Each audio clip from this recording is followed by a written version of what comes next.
안녕하세요. 저는 지금 공무원 일을 하고 있는 40대 여자입니다. 혹시 구독자 여러분들 중 고민과 걱정 없는 삶을 보내고 계신 분들이 있을까요? 저는 최근 그동안의 고민과 걱정 모두 떨쳐버린 채로 아주 마음 편히 지내고 있어요. 아마 그 이유를 궁금해들 하실 텐데, 그 이유가 집값이 올라서도 아니고 로또 같은 일확천금 때문도 아니에요. 그 이유는 가족입니다. 누구보다 서로를 믿어주고 끌어주고 아껴주는 우리 가족의 문제가 해결되었거든요. 사실 저희 가족이 이렇게 처음부터 하하호호 웃음이 끊기지 않은 건 아니에요. 딱 한 사람 때문에 늘 마음이 불편했고, 덕분에 가족 모임 자리가 늘 곤욕스러웠어요. 그런데 이제는 그런 걱정거리가 없어졌다 생각하니 마음이 후련하네요. 오늘은 이 행복한 일상이 어떻게 찾아왔는지에 대해서 제가 설명해 드릴게요. 앞에서 설명처럼 저는 최근에야 고민과 걱정 없는 시간을 보내고 있어요. 오히려 행복해야 할 어린 시절이야말로 제게는 무엇보다 떠올리기 힘든 기억들 투성이죠. 제 어린 시절 아빠를 기억하면 가장 먼저 술에 대한 기억부터 납니다. 엄마라고 하는 사람은 제가 태어나고 얼마 되지 않아 몸도 추스르지 않고 아빠가 일을 하러 나간 사이 저를 두고 도망갔다고 해요. 집에 있을 아내와 아이 생각에 집으로 돌아왔던 아빠는 혼자 배가 고파 울고 있는 홀로 덩그러니 남겨진 저를 보고 어쩔 줄 몰라 하셨다고 합니다. 하루아침에 갓난 아이를 혼자 챙기게 된 아빠는 아이 밥 주는 법도 몰라 이웃들에게 물어가며 방법을 찾으셔야 했어요. 그 후로 저를 홀로 키우시게 된 아빠는 처음 하는 고생들을 홀로 남들보다 2배로 했을 거예요. 혼자서도 아이 기르며 열심히 살아보시려 했지만 안타깝게도 세상에 잘 도와주지 않은 탓에 아빠 혼자 감당해야 할 일이 너무 많았던 이유로 술에 의존하시게 되었습니다. 기댈 사람 없이 혼자 버텨내셔야 하셨을 거고, 그래서 제가 유치원을 다니고 있을 때부터 조금씩 드시게 된 술이 결국에는 하루라도 입을 대지 않으면 안 될 정도가 되었습니다. 제 기억에 술을 마시지 않는 아빠는 다정하고 멋진 분이셨지만 저는 그 모습을 보는 날이 그리 많지 않았어요. 아빠는 대부분 늘 술에 취해 계셨는데 술을 과하게 드시는 날에는 허공에다 대고 욕과 함께 험한 소리들을 하셨고, 그러다 감정이 격해지시면 물건을 집어던지는 폭력적인 모습까지 보여주셨죠. 제가 커가면서도 아빠는 술을 끊지 못하셨고, 저는 그런 아빠를 보며 매일을 불안에 떨며 자랐습니다. 학교를 들어가고 나서 좋았던 건 학교에 있는 동안에는 저도 아빠의 술주정에 불안해하지 않아도 된다는 거였어요. 그렇게 또래 아이들과 달리 저는 학교에 있는 시간을 좋아하다 보니 저도 모르게 선생님들이나 다른 어른들이 하는 말에 귀가 먼저 갔습니다. 누구 하나 공부해야 한다 이끌어주는 사람 없었지만 학교 수업에 열중했고, 그래서 자연스럽게 공부를 시작하게 되었던 것 같아요. 하지만 제가 정말 공부를 열심히 했던 것은 다른 이유가 있었습니다. 선생님들이 공부 잘해서 부모님이 좋아하시겠다고 말씀해 주시니 저는 제가 공부를 잘해서 좋은 성적을 잘 받아오면 아빠가 기뻐하시고 술을 먹고 있는 시간보다 다정한 아빠로 더 오래 계시겠지 싶었거든요. 그래서 저는 혼자 열심히 수업을 쫓아가서 학교 내내 학원을 다니고 있는 친구들보다 항상 더 좋은 성적을 받아갔지만 아빠는 제 성적에 별 관심이 없으셨어요. 그렇게 실망을 했던 저는 공부를 해야 하는 다른 이유를 중학교를 들어가 찾게 되었습니다. 중학교를 들어가니 벌써 선생님들은 수능이라는 대입시험을 자주 언급하셨어요. 아마 우리나라 학생들이 겪는 가장 중요한 일이다 보니 그랬겠지만 도대체 6년이나 남은 시험을 가지고 벌써 이야기한다는 게 처음에는 이해가 가지 않았죠. 하지만 금방 그 시험의 중요성을 알게 되었고, 그 뒤로 저는 아빠를 위해서가 아니라 스스로 인생을 개척하기 위해 공부를 하기로 결심했습니다. 제가 가장 목표로 꿈꾸었던 대학은 다름 아닌 서울대학교였습니다.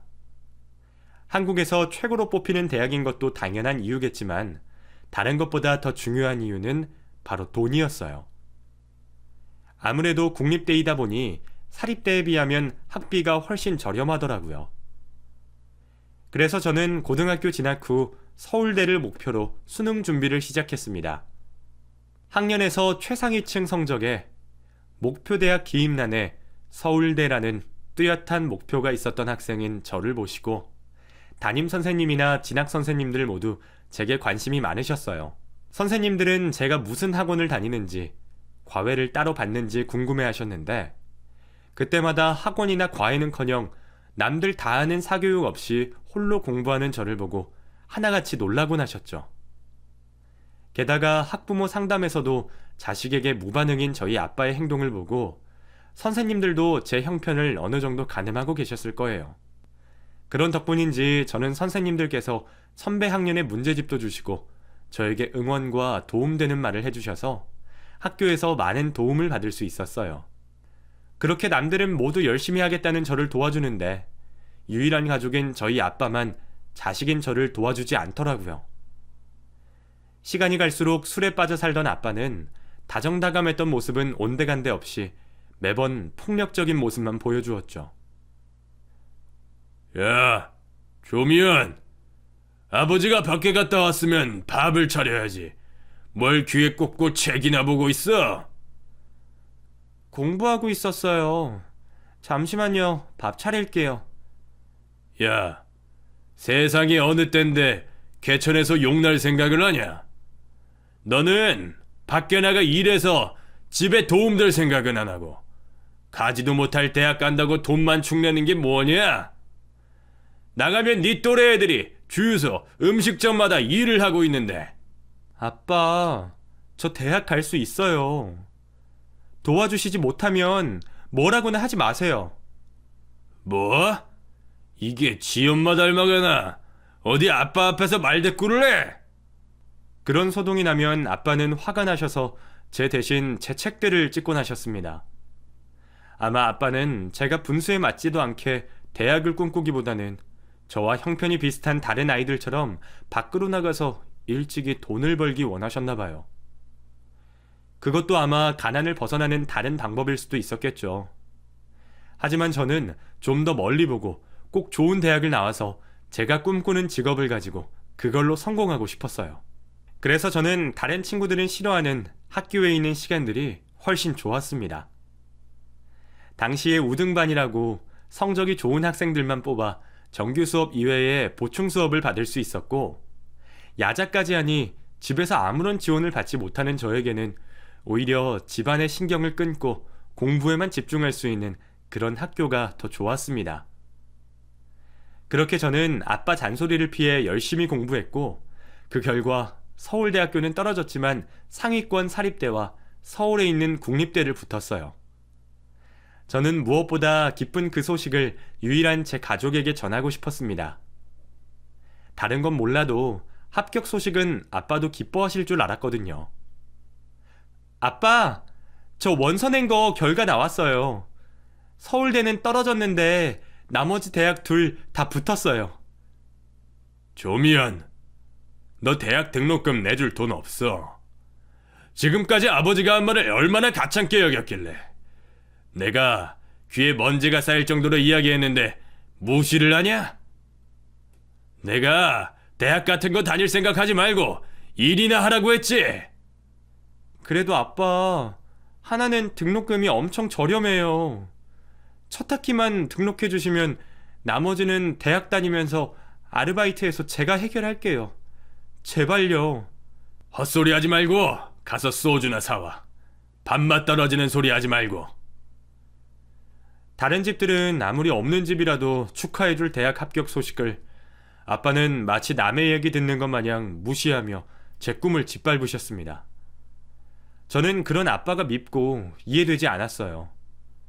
자신은 인생이 풀리지 않아도 자식의 미래를 위해 도와줄 수 있을 텐데 왜 그렇게까지 하시는지.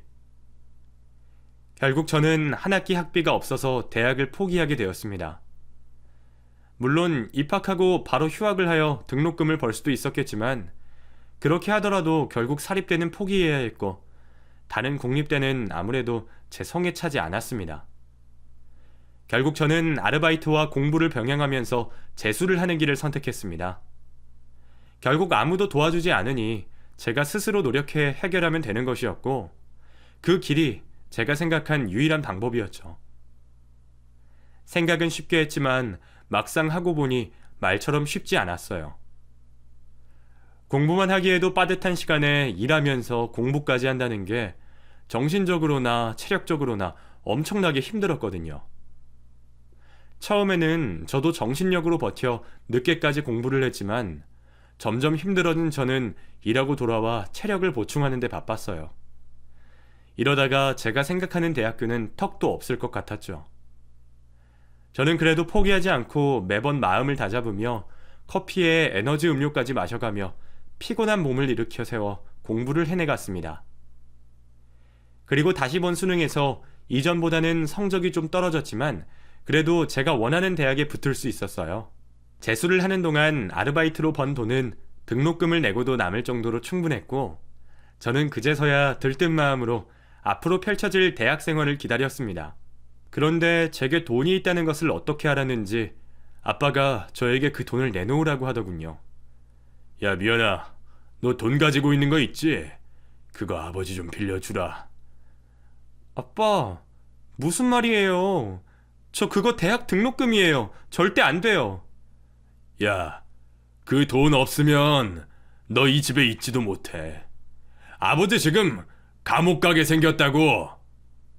아버지가 감옥 들어가면 너는 뭐 무사할 거라고 생각해? 다 같이 인생 꼬이기 싫으면 잘 생각해. 아빠는 제가 힘들게 일과 공부를 병행하고 있을 때 지방을 돌아다니며 막노동을 하고 있었어요. 다 같이 생활하는 숙소에서 싸움이 났고 술 기운에 상대방을 두들겨 팼었나 봅니다. 결국 피해를 입은 상대방이 합의한 금액을 주지 않으면 선처하지 않는다고 했고, 이전에도 술로 인해 작은 폭행 시비가 있었던 아빠는 정말로 이번엔 감옥을 가게 될 상황이었어요. 결국 저는 그때 제 인생을 받아들이기로 했습니다. 태어났을 때부터 꼬여있는 제 인생이 제가 노력한다고 해서 쉽게 풀어지지 않는구나. 아빠 말처럼 개천에서 용은 날 수 없고 다들 정해진 길로 가야만 하는구나 싶었어요. 저에게 해준 건 하나 없는 아빠지만 그렇다고 차마 감옥을 보낼 순 없었습니다. 결국 저는 그동안 등록금과 생활비로 모아놨던 제 피 같은 돈을 모두 합의금으로 내주었어요. 그리고 전 그날 이후로 집을 떠났습니다. 어차피 집에 붙어 있을 이유도 없었고 그 일로 아빠가 지긋지긋해진 저는 더 이상 아빠에게 시달리기 싫었어요. 그렇게 저는 집을 나와 카페 일과 영화관 아르바이트를 하면서 혼자 살기 시작했습니다. 카페나 영화관은 아무래도 제 또래들이 많이 찾는 곳이다 보니 손님으로 방문한 다른 사람들을 보며 제 모습과 많이 비교가 되었죠. 다들 자신의 인생을 즐기고 있는 듯한 그 사람들을 보니 인생을 포기하고 일을 하고 있는 제가 무척이나 초라해 보였습니다. 그리고 목적 없이 아르바이트와 집만 왔다 갔다 하는 제가 마치 죽은 사람처럼 느껴졌어요. 원래 내가 꿈꾸었던 삶이 무엇인지도 생각이 나지 않을 지경이 되자 저는 순간 제가 잘못 살고 있음을 느꼈습니다. 겨우 21살밖에 안 된 내가 지금이라도 다시 시작해보면 언젠간 나도 평범한 사람들 속에 자연스레 섞일 수 있지 않을까 생각했죠. 그래서 저는 그때부터 제가 할 수 있는 일에 대해서 알아보았어요. 그때 안정적인 공무원 시험이 눈에 띄었죠. 지금도 그렇지만 당시에도 한참 공무원 열풍이 불기 시작할 때라 공무원 시험의 경쟁률은 상당히 높았어요. 하지만 의자에 엉덩이 붙어 있는 것만큼은 자신 있는 제가 가장 잘 해낼 수 있다고 생각한 시험이었습니다. 저는 그날로 공무원 시험 준비를 했고 그에 필요한 자격증 시험도 동시에 준비하며 일까지 하는 정말 바쁜 하루를 지내게 되었습니다. 그래도 목표가 있어서 예전과는 다르게 살아있다라는 생동감이 느껴졌어요. 다행히도 제가 공부는 누구보다 자신 있어서 그런지 생각보다 빠르게 사회복지 자격증을 따고 공무원에 합격할 수 있었어요. 시험 합격과 동시에 저는 막혀있던 속이 뚫리는 것처럼 시원했습니다. 제대로 된 직업이 생겼으니 앞으로는 혼자서도 잘 살아갈 수 있겠다는 자신감에 찼거든요. 물론 어린 나이에 처음 해보는 사회생활이 녹록하지는 않았지만 일은 생각보다 저와 잘 맞았습니다. 적은 월급에 많은 업무량에 지칠 수도 있었지만 다들 그런 것처럼 출근 시간에 같이 출근하고 점심 식사를 먹고 퇴근하는 그런 쳇바퀴 같은 삶이 저는 오히려 평범한 사람이 된 것 같아서 좋았어요. 매일 미래도 없이 하루를 걱정해야 했던 이전과는 비교도 할 수 없는 행복이었죠. 게다가 저에게도 진심으로 사랑하게 되는 사람이 생겼고 말이에요. 친구 소개로 만나게 된 그 사람의 이름은 박창선이었어요. 고등학교 동창이 저와 비슷한 성향이라며 그 사람 사진을 보여줬죠. 평소에 봉사활동도 많이 하고 주변 평가도 좋다고 하는 그 남자에게 저도 자연히 관심이 갔어요. 그 사람에게 이런저런 이야기를 나누고 싶은 마음에 친구에게 소개를 해달라 했습니다. 서글서글한 인상에 딱 봐도 사람 좋아 보이는 창선 씨는 정말 그 나이 때 저런 청년이 있나 싶을 정도로 착한 사람이었어요. 하고 있는 봉사활동과 후원을 하는 곳만 해도 10곳이 넘었고 무엇보다 그 일들을 설명하는 데 있어서도 진심을 보이더라고요. 첫 만남에 봉사활동 외에 다른 여러 공통점을 찾은 우리는 첫날부터 서로에게 너무 좋은 인상을 받았습니다. 불우한 어린 시절 때문인지 가정적이고 다정다감한 남자가 이상형인 제게는 창선 씨만큼 더 좋은 남자는 없었어요. 그리고 뭐든 하는 일에 열중하는 모습에 창선 씨를 알게 되면서 저는 바로 이 남자다 싶었고 용기를 낸 제가 먼저 창선 씨에게 사귀자고 말했습니다. 이미 서로의 마음을 알고 있던 터라 누구든 서로 말해주기만을 바라고 있었는데 제가 먼저 선수를 친 거죠. 평범하게 사는 게 소원이던 저는 창선 씨와 만나는 내내 제가 특별해진 것만 같은 느낌을 받았어요. 만나면서도 짜증 한 번 내지 않는 창선 씨를 보면서 항상 감사했고 동시에 불안했습니다. 내가 이렇게 좋은 사람을 만나도 되나 싶었거든요. 하지만 이미 깊어진 사랑에 헤어질 자신도 없었고 그렇다고 우리 인연을 거기서 더 진전시킬 수도 없었어요. 결혼은 집안 간의 일이라는데 불우한 제 가정을 생각할수록 아무래도 화목하게 지내는 것 같은 창선 씨의 집과는 비교할 수가 없었죠. 저 혼자 남몰래 속 끓이고 있는 사이 창선 씨가 먼저 제게 결혼을 해달라며 프로포즈를 했어요. 준비가 덜 되었다며 얼버무리는 제 대답에 창선 씨는 프로포즈를 거부하는 이유를 자신에게 찾고 있었습니다. 그 모습이 미안했던 저는 결국 그동안 창선 씨에게 하지 못했던 제 불우한 가정사를 말할 수밖에 없었어요. 사실은 나 엄마는 내가 태어나고 얼마 되지도 않아 도망가 버렸고 아빠는 술주정뱅이야. 그리고 태어나서 한 번도 아빠에게도 도움을 받아본 적이 없이 자랐어. 내가 대학을 못 간 것도 아빠가 등록금을 뺏어갔기 때문이고 지금도 언제 내 발목 잡을지 몰라. 우리 사랑에 빠져서 현실을 모르는 애들도 아니잖아. 드라마도 아니고. 결혼은 서로 비슷한 사람끼리 하는 건데 내 처지는 창선 씨와 비교할 수 없어. 지금까지 내 욕심에 창선 씨를 붙잡고 있던 거지. 창선 씨는 분명 나보다 좋은 여자 만날 수 있을 거야. 그러니까 미안해. 나 용서하지 말고 좋은 사람 만나. 무슨 말이야, 미연아. 왜 너 혼자 단정 짓고 결론을 내? 누가 누굴 붙잡고 있었다는 거야? 네가 놓아주면 내가 떠나기라도 할 것 같아? 네 말대로 우리 어린아이도 아니고 우리 스스로 행복한 미래를 만들 수 있어. 네가 그런다고 해도 내 마음 변치 않아. 그리고 우리 집에서도 그런 건 문제 삼지 않아. 미연이 네가 나를 사랑하기만 하면 돼. 그러니까 그런 걱정하지 말고 제발 다시 생각해봐. 창선 씨 말처럼 제가 스스로를 단정짓고 결론까지 내 상상해 왔습니다. 아니 사실 저는 그때까지 그런 생각밖에 할 수 없었어요. 하지만 제 고백에 모든 걸 이해해주는 창선 씨의 말에 눈물이 터져 나왔고 창선 씨를 믿고 따라가기로 했죠. 결혼을 약속하게 되고 제가 시어머니가 되실 창선 씨 어머님을 뵙는 날이 찾아왔어요. 처음으로 시어머니 될 분을 만난다고 하니 마음이 쉽사리 진정되지 않았어요.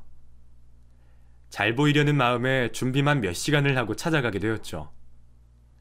창선 씨가 누구를 닮아 좋은 성품을 가졌는지 했는데 어머님을 뵙고 한 번에 알 수 있었습니다. 안녕하세요, 어머님. 처음 뵙겠습니다. 조미연이라고 합니다. 네가 미연이구나. 우리 창선이가 부끄러워서 그런지 실물보다 설명을 너무 대충 했네. 듣던 것보다 너무 이쁘네. 긴장하지 말고 얼른 들어와. 우리 미연이 아침부터 준비한다고 배고프겠다. 밥 먼저 먹자. 어머님 댁을 들어와 밥을 먹는 내내 어머님은 제가 부끄러울 정도로 칭찬만 해주셨어요. 미연이 온다고 좋아할 만한 걸로 요리를 했는데 입에 맞았을지 모르겠네. 너무 맛있게 먹었어요, 어머님. 정말 맛있었어요. 긴장해서 밥이 입으로 들어갔는지 코로 들어갔는지도 모를 텐데 다음에는 더 맛있게 해서 기다릴 테니까 이제는 친정 온다고 생각하고 마음 편히 오렴. 네, 그럴게요, 어머님. 감사합니다. 그리고 농담이 아니라 아무리 편하게 한다고 해도 친정 엄마만 하겠냐마는 그래도 정말 편하게 생각했으면 좋겠다. 나도 자세히는 모르지만 창선이한테 대충 이야기는 들었어. 어려서 어머님 품에 어리광도 못 부렸다며. 미연이 네가 그동안 고생이 참 많았겠다. 결혼을 내가 하는 것도 아니고 미연이 너랑 창선이랑 하는 건데 미연이 너에게 얽힌 사연이 뭐가 중요하겠니? 나도 어미로서 창선이랑 미연이 네가 행복하게 지내는 걸 보면 끝이지. 고맙다, 미연아. 창선이한테 나한테 와줘서. 결혼 전부터 걱정했던 일이었고 전부터 많이 들어온 고부관계였는데 저희 어머님께서는 창선 씨보다 더 넓고 따뜻한 마음을 가지신 분이었어요. 항상 저를 딸같이 생각해 주시는 그 마음에 안 그래도 엄마의 따뜻한 정 한번 느껴보지 못했던 저에게 참 많은 위안이 되었습니다. 저는 그런 어머니가 정말 친정엄마 같이 느껴졌고 어머님 말씀처럼 엄마에게 효도한다고 생각하고 성심껏 어머님을 모셨죠. 그리고 또 다른 가족인 서방님네와도 만나게 되었습니다. 남편보다 일찍 결혼을 한 서방님께서는 굉장한 엘리트셨어요. 유학까지 다녀오셔서 박사학위까지 있는 분이셨죠. 부창부술하고 서방님의 아내인 동서도 같은 박사과정을 밟은 엘리트 중 엘리트였습니다. 결혼하기 전에 만나게 된 남편의 동생네 부부는 제가 봐도 정말 부럽고 멋있었어요. 특히 동서는 제가 목표로 한 대학과 전공을 졸업해 교수로 일하고 있던 중이라 이야기를 듣자마자 동경의 대상이 되었죠. 남편한테 말씀 많이 들었어요. 제이 씨는 대학에서 교수로 계신다고요? 너무 멋있다고 생각했어요. 아니에요. 요즘에 교수가 뭐 대단한가요? 남들보다 조금 더 공부를 붙잡고 있다 보니 그냥 자연스럽게 업으로 삼게 된 거죠. 그럼 앞으로 제가 형님이라고 부르면 될까요? 그리고 말씀 편하게 하세요. 저보다 나이도 많으시고 손 윗분인데요.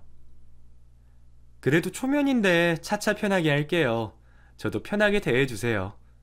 네, 형님. 자세히는 모르지만 공무원 하신다고 들었어요. 그러면 많이 바쁘시겠어요. 사회복지 공무원으로 일하고 있어요. 저야 뭐 매일 민원인들 대하는 게 전부죠. 그래도 요즘 같은 때 공무원처럼 안정적인 직업이 얼마나 좋아요. 매달 월급 걱정 없고 나중에는 연금까지 받잖아요. 그럼 대학 마치시고 바로 합격하신 거예요? 아니요. 제가 사정이 있어서 대학은 포기하고 일하다가 준비해서 붙게 됐어요. 그럼 학력이 고등학교까지예요? 네. 요즘 사람들에 비해 좀 짧죠? 죄송해요. 제가 학교에 있다 보니 당연히 대학은 나오신 줄 알았네요. 화기애애한 분위기 속에 이야기 도중 제 학력을 듣고 너무 놀라는 동서를 보면서 그때는 단순히 자신이 한 말이 실례일까 싶어서 나온 표정이라 생각했습니다. 그런데 그 대화 이후 미묘하게 동서의 말투가 바뀐 듯 했어요. 그런데 제가 잘 몰라서요. 고졸도 공무원을 할 수 있는 거예요? 네? 아, 저도 준비하면서 나중에 알았어요. 학력은 상관이 없거든요. 어머, 그래도 나름 사무일이 대부분인데 그 정도 능력으로 되는 게 신기하네요. 우리나라 복지가 정말 잘 돼 있는 것 같아요. 우리 학교 학생들은 좋은 대학 나와서도 취업 걱정인데 그래도 어느 정도 급은 나눠야 공평한 건데 그쵸? 제가 고졸인 걸 알고 나서 일부러 그러는 건지 대화의 주제가 묘하게 학력차를 가지고 이야기를 하고 있었어요. 그리고 제가 음식을 권할 때도 다른 것을 부탁할 때도 저에게 하는 제스처나 말투가 마치 한참 어린 학생을 대하는 듯 했죠. 저는 동서가 교수로 학생들을 상대하다 보니 습관이 되었나 보다 생각했습니다. 그렇게 그날은 대수롭지 않게 생각하며 자리를 이어갔죠. 그 후 결혼식을 마치고 드디어 신혼이라는 꿈 같은 생활에 젖어 있었어요. 그리고 1년 뒤 우리는 바라던 아이를 가지게 되었죠. 그리고 겹경사로 동서도 비슷한 시기에 아이를 가지게 되었어요. 동서도 임신했다며? 축하해. 조카들끼리 비슷하게 클 텐데 우리도 더 가깝게 지내고 그러자. 네? 근데 뭐 애들 나이가 비슷하다고 다 비슷하게 크나요? 애초에 배경이 다른데. 뭐? 배경? 그게 무슨 말이야? 아니, 그렇잖아요. 형님이나 아주버님이나 애들 교육에 큰 관심이나 있으실런지. 솔직히 수준 차이 나다 보면 사촌이라고 계속 붙어있게 하는 것도 전 좀 그래서요. 가까이 지내고 싶으신 생각하셨다가 애들 차이 보시고 마음 상하시면 어쩌나 싶어서요. 항상 제게 날이 서 있는 듯한 동서의 말투와 다시 곱씹게 되는 말들이었지만 저는 그저 스트레스 때문이겠지, 버릇이겠지 생각하며 대수롭게 생각하지 않았어요. 그때라도 말에 가시가 있는 걸 제가 알아차렸어야 했는데 그때는 저도 그냥 넘어갔죠. 저희 시댁은 요리사인 남편 직업 특성상 남들 노는 때 바쁜 탓에 가족 모두가 모이는 경우가 많지 않았어요. 아이를 낳은 뒤에도 서방님네와 우리 집이 시간대도 맞지 않고 시간적인 여유도 나지 않아 자주 만날 일이 없었죠. 그래서 동서와는 자주 보지도 못하고 항상 어머니를 통해 서로의 이야기를 듣고 가끔 만나는 정도였죠. 남편은 평일에도 저보다 늦게 끝나고 주말에도 일을 하다 보니 저는 남편이 없는 동안 가깝게 사는 어머님 댁으로 혼자 아이를 데리고 많이 놀러 갔습니다. 그럴 때마다 어머니는 정말 친정어머니처럼 저에게 잘해주셨고 저도 그런 어머니와 서로 이야기 상대가 되어 시간을 보내곤 했죠. 또 첫손주를 너무나도 귀여워하시는 어머님에게 아이가 크는 모습을 자주 공유하고 싶었어요. 그렇게 어머님 댁에서 이야기를 하는데 동서가 아이를 낳고 좀처럼 시댁에 들리지 않는다고 했어요. 이전에도 일이 바쁘다며 시댁을 찾지 않던 동서이긴 했는데 어머님 말을 들어보니 어머님은 시조카를 돌잔치 이후로 못 본 듯한 말씀을 하셨어요. 남편이 서방님께 듣기로는 동서가 어머님 댁에 아이를 데리고 자주 간다고 했는데 어머님 하시는 말씀은 무슨 일인가 싶었죠. 저는 아마 일하는 동서가 어머님 생각보다 자주 찾아뵙지 않는 걸 저에게 잘못 말씀하신 줄 알았습니다. 같은 워킹맘으로서 그리고 저보다 더 바쁠 동서가 신경이 많이 쓰이더라고요. 그래서 제가 아이 용품이나 동서에게 도움이 될 만한 것들을 항상 같이 주문하고 동서 집에 보냈어요. 비싼 영양제도 보내고 교육에 관심이 많은 동서에게 도움이 될 만한 아이 서적도 보내주고 말이죠. 보낼 때마다 동서에게 연락을 하면 동서는 바빴는지 전화는 받지 않고 문자로 항상 고맙다는 짧은 메시지를 보내왔죠. 그래도 가족이 되어서 누군가를 챙겨준다는 게 제 나름대로 뿌듯했어요. 다른 말 없는 동서도 좋아한다고 생각했죠. 그리고 그해 명절에 오랜만에 가족 모두가 모여 즐거운 명절을 보내고 있었습니다.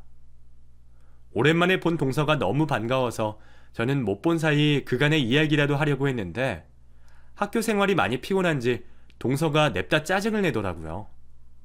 어머, 동서 너무 오랜만이다. 이게 얼마만이야?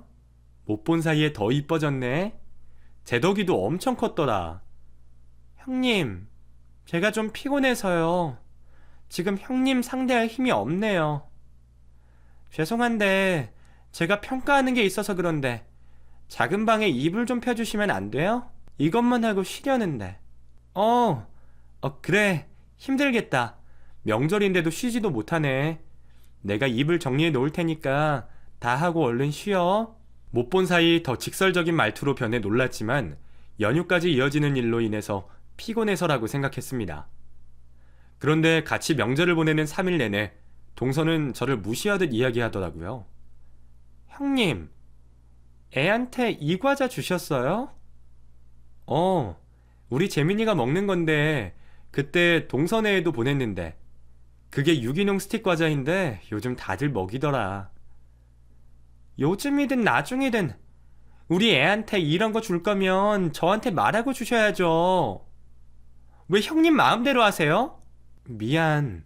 나는 동서가 전에도 먹인 줄 알고 우리 재민이도 먹이는 거니까 괜찮을 거라 생각했어. 이런 게 제일 위험해요. 뭘 모르는 사람이 남들 좋다 그러면 아무거나 다 좋은 줄 알고 그러는 거예요. 다음부턴 저한테 뭐든 확인 받고 해주세요. 유기농에 햇섭에 영양정보까지. 저도 제 아이 먹이는 거라 제 눈으로 다 확인하고 먹이는 건데도 제가 마치 불량과자라도 먹이는 것처럼 몰아세우는 동서의 태도가 기분 나빴지만 그래도 내가 실수했구나 하며 이해하고 넘어갔어요. 그런데 동서는 그 후에도 사사건건 저를 무시하는 겁니다. 어머니, 냄비가 모자라서 국이랑 찜할 냄비가 새 거밖에 없는데 그냥 이거 꺼내서 할까요?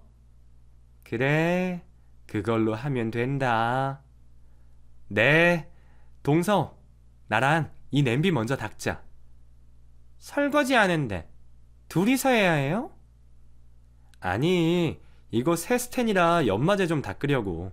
가서 식용유랑 키친타월 가져와. 네? 그건 왜요? 아니, 연마제는 그걸로 닦아야 없어져.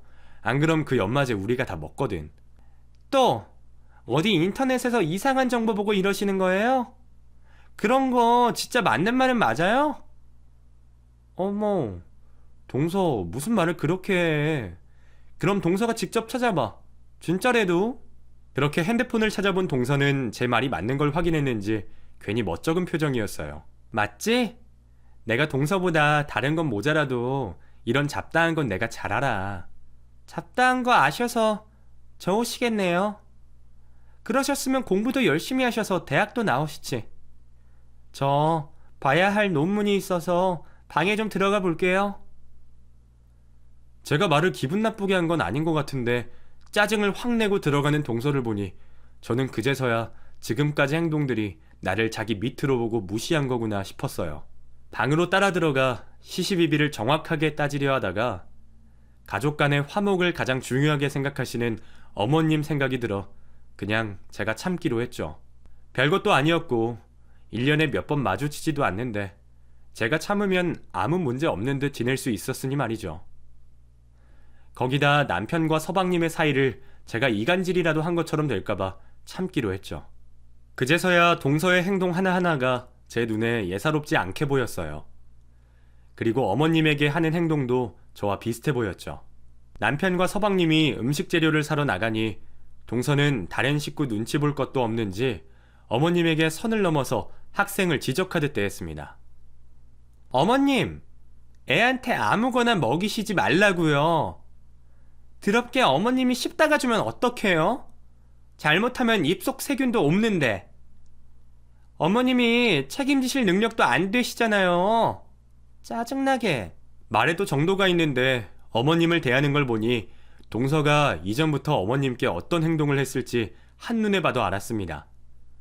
저한테 그러는 건 몰라도 어머님한테까지 하대하는 동서의 지적질에 저도 참을 수가 없었습니다. 동서, 어머님이 손주한테 무슨 일 생기라고 하신 것도 아니잖아. 세대 간의 차이를 가지고 그런 식으로 말해야 돼? 그리고 시어머니께 무슨 말버릇이야.